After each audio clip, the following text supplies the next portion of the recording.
এখন এই যে চোখে ঝাপসা দেখা, হঠাৎ করে গলা শুকিয়ে যাচ্ছে, রাত্রিবেলা খুব জলের পিপাসা পাচ্ছে, আমরা রাত্রিবেলা বারে বারে হয়তো ইউরিনে যাচ্ছি, সারাদিনে ইউরিনকে আমরা ধরে রাখতে পারছি না ঠিকঠাক মতো করে, এই ধরনের ছোট্টখাট্ট সমস্যাগুলোকে আমাদের সবসময় নজরে আনা উচিত।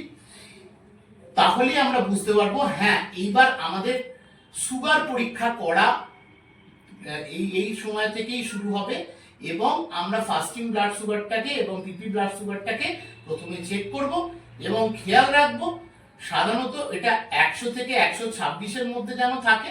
সাধারণত 100-র ওপরে বেড়ে গেলে 100 হ্যাক হলেই আমরা ডায়াবেটিস বলি, ফাস্টিং ব্লাড সুগার বা খালি পেটের ব্লাড সুগারটাকে, এবং ভর্তি পেটের ব্লাড সুগার বা পিপি ব্লাড সুগারটাকে আমরা সাধারণত 140 থেকে 200-র মধ্যে কভার করি।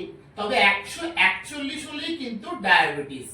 তার ফলে আপনাকে সবার আগে সচেতন রাখতে হবে, যখন আপনাদের এই ধরনের সিমটম গুলো দেখা যাচ্ছে তখনই আপনারা কিন্তু ডায়াবেটিসের পরীক্ষা অবশ্যই করান।